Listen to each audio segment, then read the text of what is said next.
Olá a todos, meu nome é Rogério Giesta, eu sou médico perito legista aqui na PFOS de Fortaleza e a gente começa hoje o nosso curso sobre perícia médico-legal em casos com suspeita de tortura.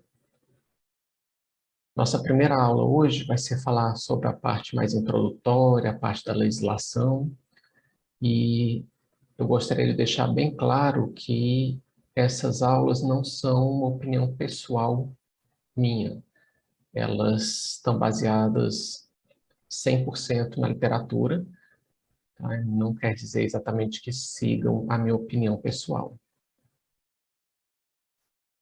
Como eu falei, a gente vai falar um pouquinho sobre a introdução, legislação, as recomendações gerais para a perícia forense, as recomendações específicas para o médico perito legista, recomendações complementares para a perícia forense e concluir com os direitos do periciando.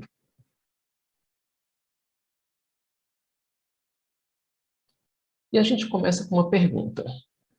Por que as evidências do crime de tortura são tão difíceis para serem identificadas?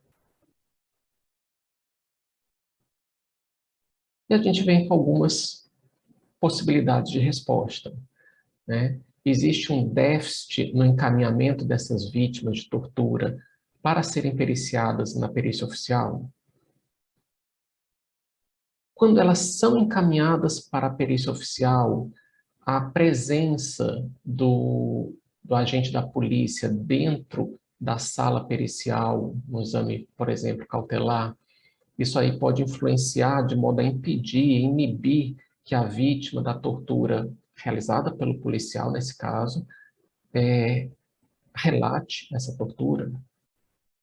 Até que ponto os organismos internacionais de direitos humanos eles têm a informação e têm acesso a essas pessoas que são vítimas de tortura, não só no Brasil, mas no mundo? E uma outra pergunta: quem são os torturadores? Certo? Na opinião de vocês, é qualquer pessoa que pratique um ato de violência ou uma ameaça que cause um sofrimento físico ou mental extremo? Ou ele tem que ser um funcionário público ou um agente público em exercício da sua função que pratique atos de violência ou ameaça que cause sofrimento físico ou mental extremo? E aí, para responder essa pergunta, a gente vai para a definição de tortura. O que que a legislação brasileira fala sobre tortura? Como que a legislação brasileira define tortura? Lei 9.455, de 7 de abril de 1997, a Lei da Tortura, ela define como constranger alguém com emprego de violência ou grave ameaça, causando-lhe sofrimento físico ou mental, ou submeter alguém sob sua guarda, poder ou autoridade com emprego de violência ou grave ameaça a intenso sofrimento físico ou mental, como forma de aplicar castigo pessoal ou medida de caráter preventivo. Então a gente vê que a legislação brasileira, ela não diz especificamente que tem que ser um funcionário público ou se pode ser qualquer pessoa. Tá? Ela deixa esse fator a ser interpretado de um modo que pode ser o funcionário público ou pode ser qualquer pessoa que realize esse sofrimento físico ou mental extremo.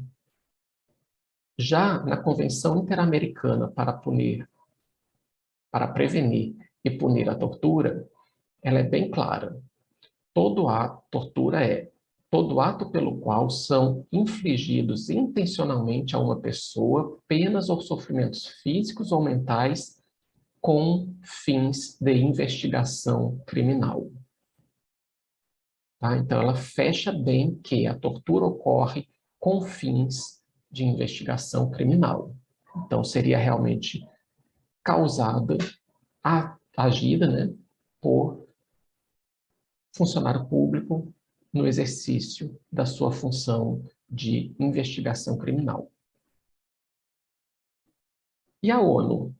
A Convenção da Organização das Nações Unidas contra a Tortura, ela define tortura como qualquer ato pelo qual uma violenta dor ou sofrimento, físico ou mental, é infligido intencionalmente a uma pessoa com o fim de obter dela ou de uma terceira pessoa informações ou confissão, de puni-la por um ato que ela ou uma terceira pessoa tenha cometido, quando tal dor ou sofrimento é imposto por um funcionário público ou por outra pessoa atuando no exercício de funções públicas. Tá? Então, na Convenção da ONU sobre Tortura, ela define que o torturador é um funcionário público.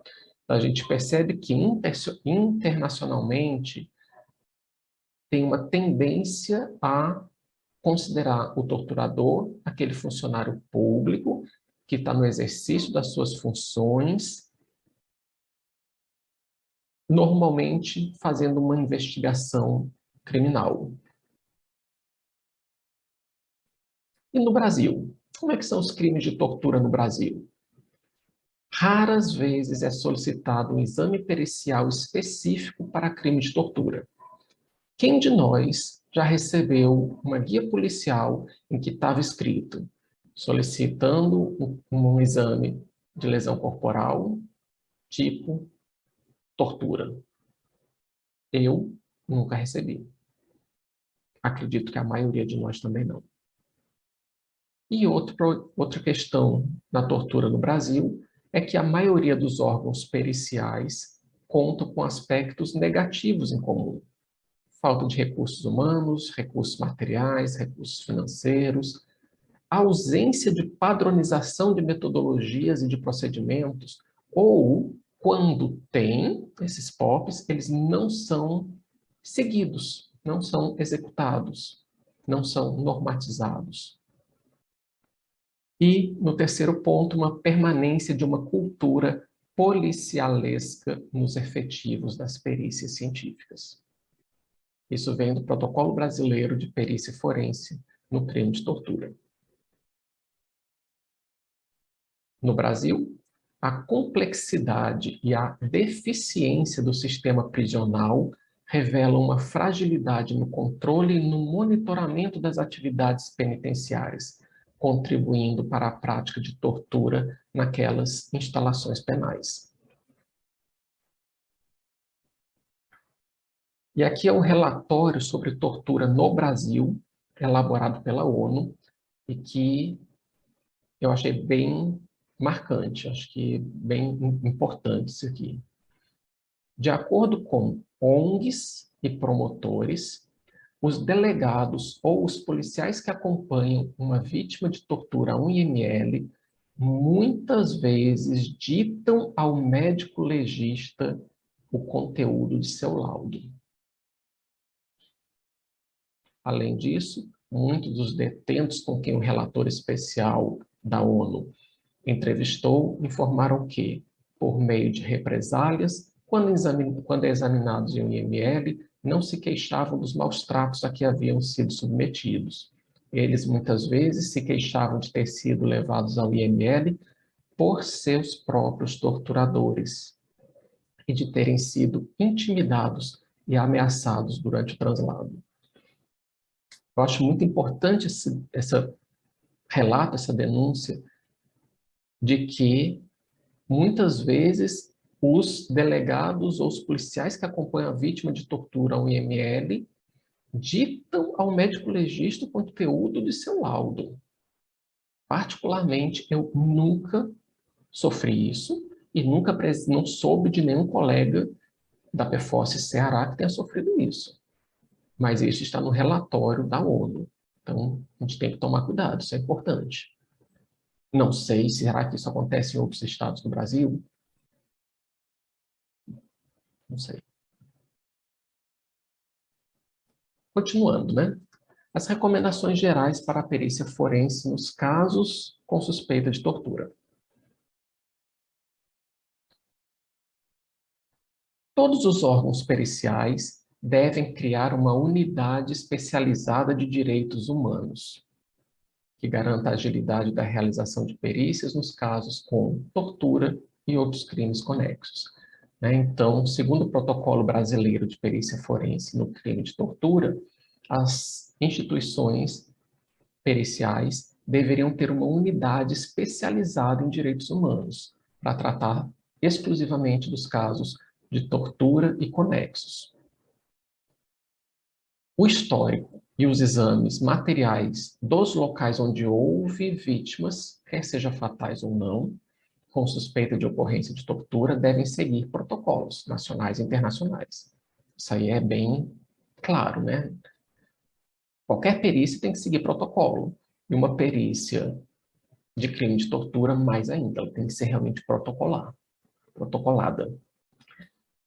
A interlocução com as vítimas ou com as testemunhas deve sempre ser feita em local reservado, sem acompanhamento policial ou de familiares. Mais à frente a gente vai ver que nos crimes de suspeita de tortura, nos crimes sexuais, já é recomendada a presença de familiares, mas nos crimes gerais não deveria ter nem a policial e nem familiar. A justificativa do policial é óbvia, né, porque muitas vezes há relatos de que eles possam ser os torturadores, e com relação ao familiar, por uma questão de pudor, de vergonha. Então, a vítima de tortura, ela fica mais à vontade, muitas vezes, só com o perito, do que tendo algum familiar próximo que acaba a inibindo. Protocolo de Istambul, né, que é o máximo da legislação em relação aos crimes de tortura. Os depoimentos da vítima e de testemunhas são elementos essenciais à documentação da tortura. A existirem indícios físicos, estes constituem dados importantes para a confirmação de tais depoimentos. Contudo, mesmo na ausência de indícios físicos no corpo do periciando, não deve presumir-se que a tortura não ocorreu, uma vez que determinados atos de violência contra pessoas muitas vezes não deixam quaisquer marcas ou cicatrizes permanentes. E agora, o mais importante, né? Quais são as recomendações específicas para o perito médico legal? Vamos lá. Valorizar de maneira incisiva e técnica o exame esquelético tegumentar da vítima. Então, numa perícia médico-legal em casos de tortura, é muito, muito importante o exame do tegumento, o exame da pele da vítima, do periciando. Registrar, quer em esquemas corporais ou preferencialmente em fotografias, todas as lesões encontradas. Que a gente vai, no próximo item, complementa isso. Detalhar em todas as lesões, independente de seu vulto, a forma, a idade, as dimensões, as particularidades destas lesões. Então, sempre fotografar e sempre registrar todas as lesões encontradas na vítima. Por mais que seja uma lesão aparentemente pequena ou leve, pode ter um indício de tortura naquela lesão pelo histórico que a pessoa relatou para o delegado e por aí vai. Então, é importante realmente o registro de todas as lesões. Fotografar todas as lesões e alterações encontradas no exame externo ou interno do periciando, dando ênfase àquelas que se mostram de origem violenta. Radiografar. Sempre que possível, radiografar todas as regiões do corpo em que há suspeita de que tenha lesão corporal. Então, se estiver disponível, radiografar. E uma atenção e cuidado muito importante às vestes e acessórios das vítimas. Se a vítima chegou à sua perícia usando a mesma roupa, os mesmos acessórios em que ela relata que estava vestindo na hora da tortura, é importante identificar, colher, acondicionar, preservar e encaminhar todas as evidências para exames periciais complementares.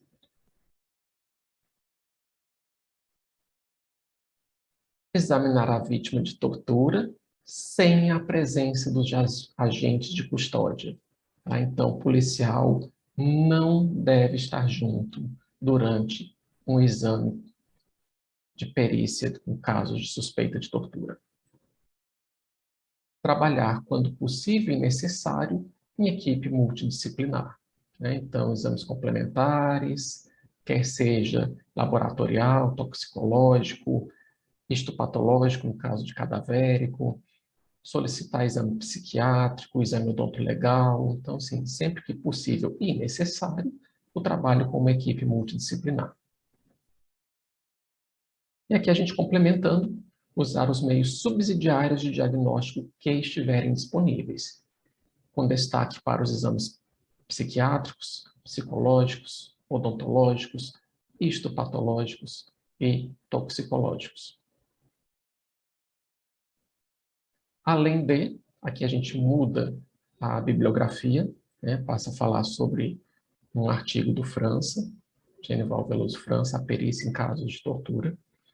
Além de ter o consentimento livre e esclarecido do periciando para a realização da perícia, examinar com paciência, com cortesia, respeitar as confidências do periciando, examinar com privacidade e, acima de tudo, aceitar a recusa ou o limite da perícia médico-legal.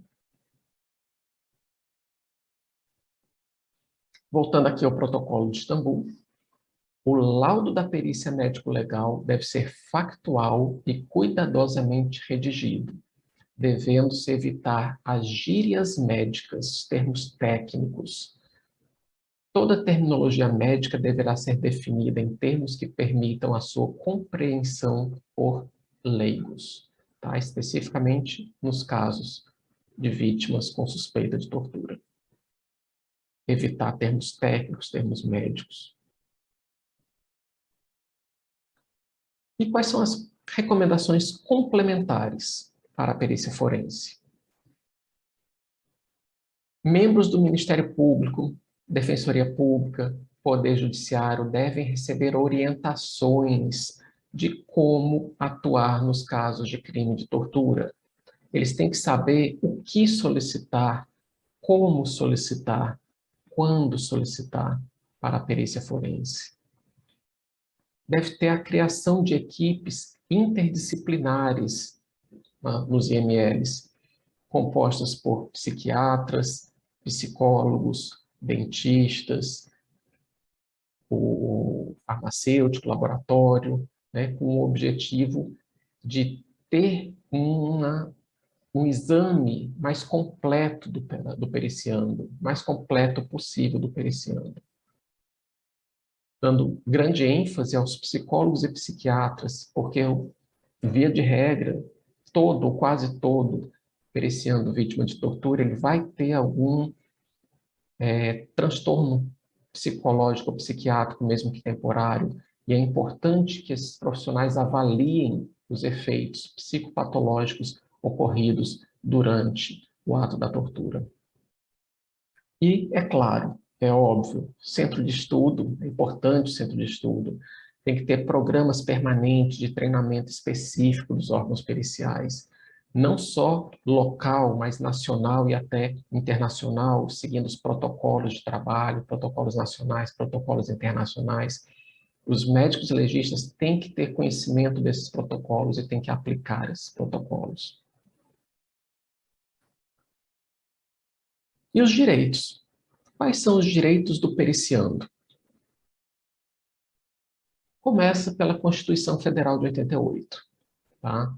O periciando é uma pessoa que está em território nacional e que ela tem todos os seus direitos individuais e coletivos preservados a partir da Constituição de 88.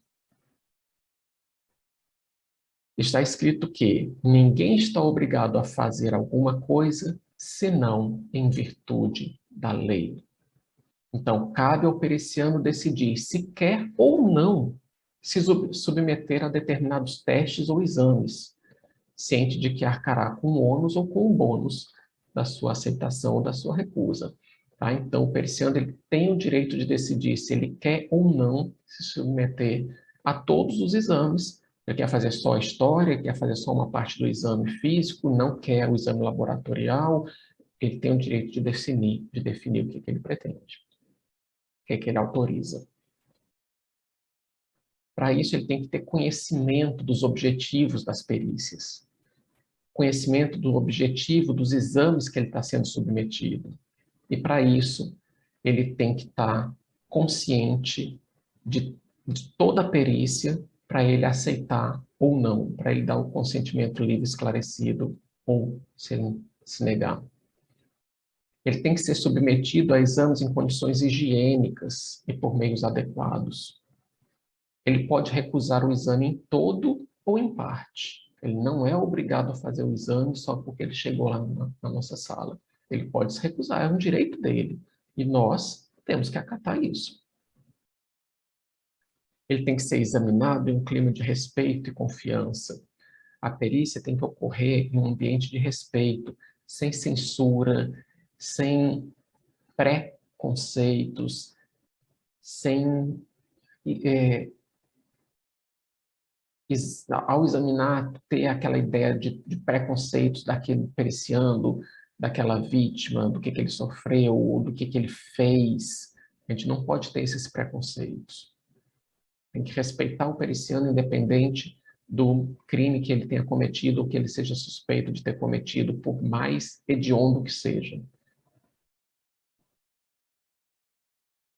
E esse aqui é bem peculiar. O periciando tem direito a rejeitar determinado perito. O examinando não tem o direito de escolher o perito, mas pode, por qualquer razão apontada ou mesmo sem explicar os motivos, rejeitar um determinado perito. Essa aqui é bem...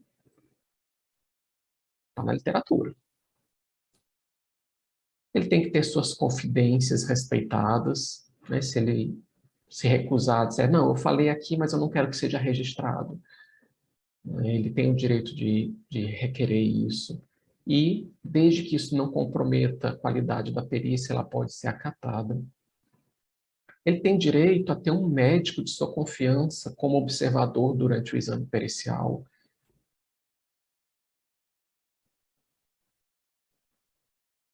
Ele tem que ter o direito à privacidade no exame, mas ele pode solicitar a presença de algum parente, de alguma pessoa íntima e de confiança para acompanhar a perícia.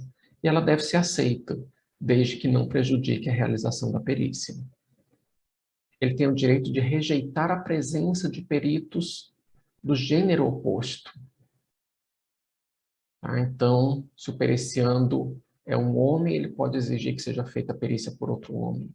Se a pericianda é uma mulher, ela pode exigir que seja feita a perícia por outra mulher.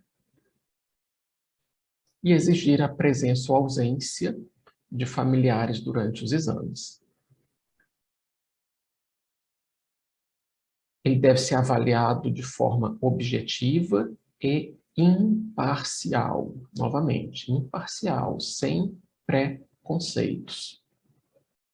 Ele tem o direito de ser tratado com respeito e isenção, sem nenhuma avaliação de mérito pelo perito. Ele tem direito de ser examinado sem a presença de policiais. Sendo periciando detento ou presidiário, ele tem o direito de ser periciado sem a presença ostensiva de agentes policiais, mesmo ele sendo detento ou presidiário. E ele tem que ser tratado com paciência e cortesia. E aqui entra outro ponto bem controverso. É exigir a presença ou ausência de um advogado durante os exames, durante a perícia. É bem controverso isso.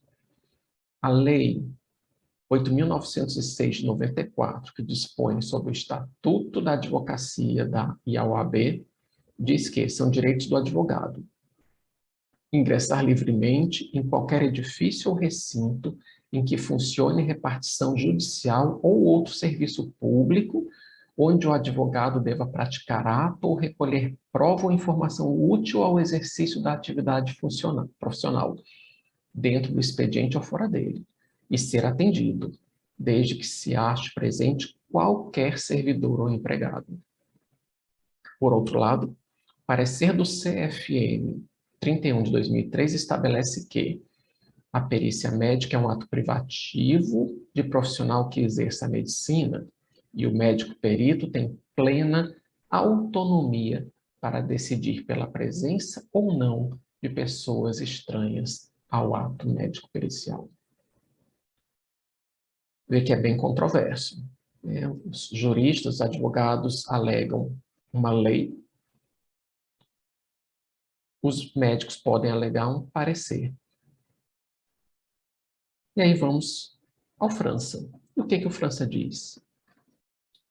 Ele diz que, para tanto, seria necessário que o advogado, devidamente habilitado naquela ação e presente a perícia por solicitação do periciando, entenda que o perito necessita exercer suas atividades com total liberdade e independência.